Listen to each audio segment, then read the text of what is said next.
Bienvenue à tous sur le Wrestling News, l'émission qui résume en une journée l'actualité de catch de la WWE, de la TNA, de la ROH et de toutes les fédérations partout le monde. Et justement, on commence donc par les titres. Et donc après une semaine bien chargée, eh bien on refait un large point sur WrestleMania. Et enfin on terminera avec une preview de WWE Raw. Allez, maintenant on commence donc avec WrestleMania. Ah, c'est la fin de semaine, ça y est, c'est la semaine pour WrestleMania, ça sera la toute dernière semaine. D'ailleurs, je vous annonce que au fil de la semaine, on va garnir des news. À chaque fois qu'il y aura une news, on vous le dira et on vous informera au fur et à mesure. Alors attention, bien sûr, il y aura un différé puisque les vidéos sont enregistrées parfois 1 ou 2 jours à l'avance. Donc finalement, ne soyez pas surpris si vous avez des news qui tardent un petit peu. Bon, en tout cas, pour WrestleMania, eh bien, on va faire un point très complet. Donc depuis la semaine dernière, il s'en est passé des choses. Déjà, on a le match féminin. Alors, vous savez qu'il y a deux matchs. Le match entre Sasha Banks, Becky Lynch et Charlotte. C'est pour le titre des divas. Et on a un deuxième match qui sera un match 5 contre 5. Alors, il faut savoir que du côté de la team Lana, on va l'appeler comme ça, eh bien, il semblerait que l'équipe soit au complet.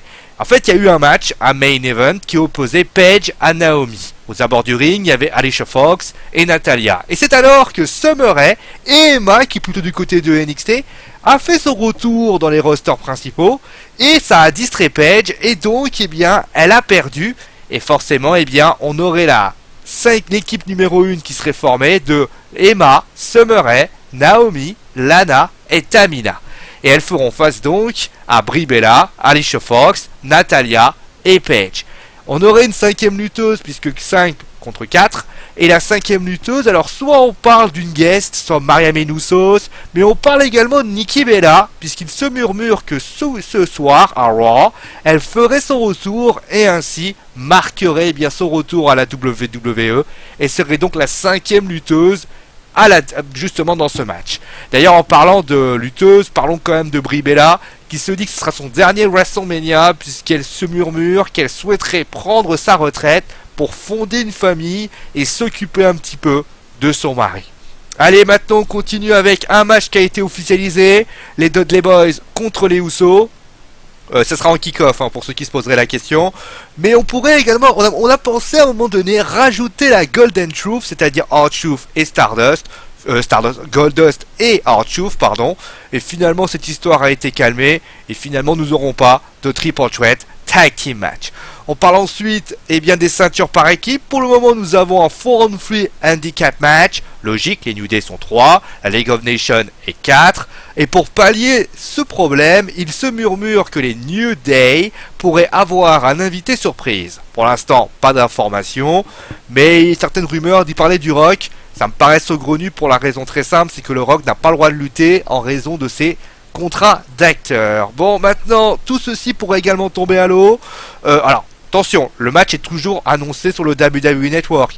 Mais avec la blessure d'Alberto Del Rio, avec pas mal de choses, il se dit que la WWE pourrait décider d'abandonner ce match pour des raisons techniques. Après, tout ceci reste rumeur pour l'instant.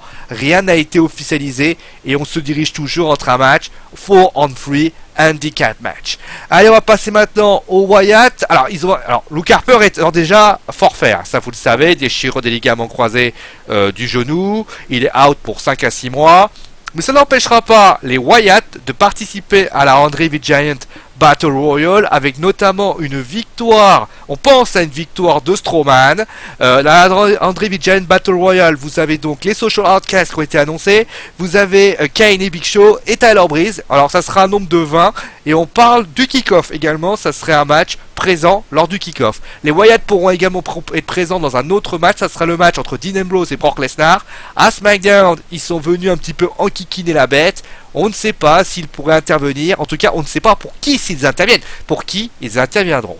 Du côté du Transcontinental, alors deux informations très importantes. Déjà, vous avez la raison de Zack Ryder. Pourquoi est-il là? Pourquoi est-il dans ce titre intercontinental? Eh bien, la réponse est égale blessure. Neville s'est blessé.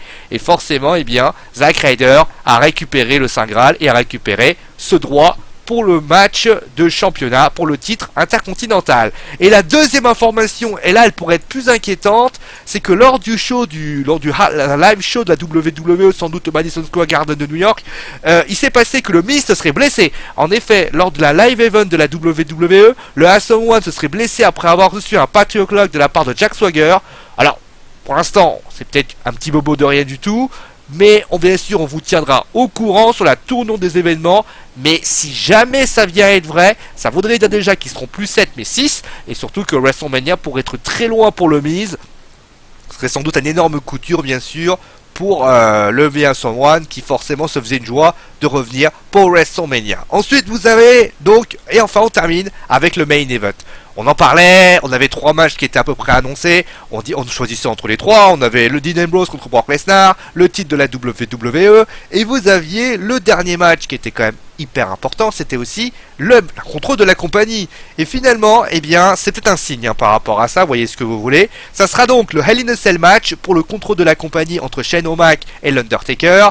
Logique, pour moi, logique, parce que ça peut vouloir signifier aussi une victoire de Shane O'Mac. Parce que, pourquoi je dis ça? Parce que, tout simplement, Vince content du fin du show, ça sert à rien. Mais il peut y avoir une deuxième hypothèse, c'est que, tout simplement, Roman ne fait pas l'affaire en main event. On en parlera d'ailleurs demain pour ce qui s'est passé au Madison Square Garden de New York.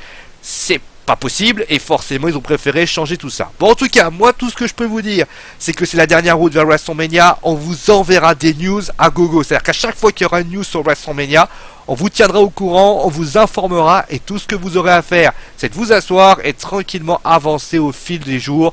Et à la fin de la semaine, vous aurez toutes les informations. Je vous rappelle qu'il y aura un Wrestling Show qui aura lieu, le Wrestling Show sur WrestleMania. Vous êtes très friand de ça et vous pourrez donner vos pronostics, les pronostics qui seront doublés par rapport à ça. Donc ça sera soit le week-end, alors vendredi, samedi ou dimanche.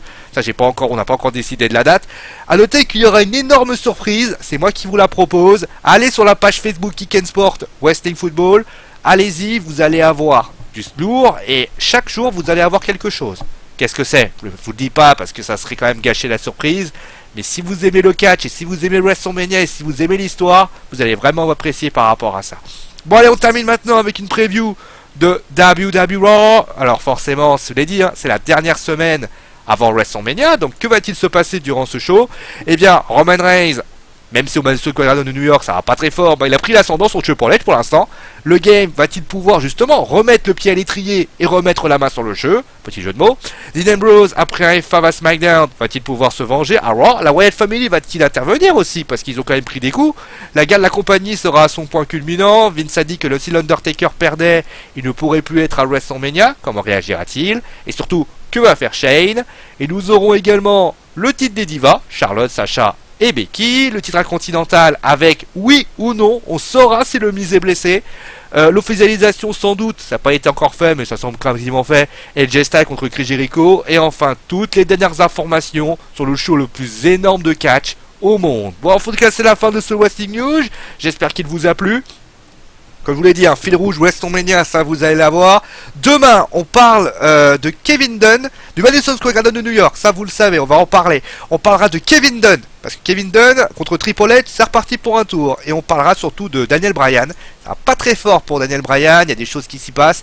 Je vous rappelle, s'il y a une information qui tombe, on vous la donnera. Ça sera avec une grande certitude et avec un immense plaisir. Bon, en tout cas, prenez soin de vous, amusez-vous bien. Et j'espère en tout cas que tout ceci vous plaira. Et vive le catch, vive la WWE. Parce que forcément, la WWE a créé WrestleMania pour notre plaisir. Et le plaisir, vous le rend avec grand plaisir. Bon, allez, ciao tout le monde. Et bien sûr, joyeuse Pâques!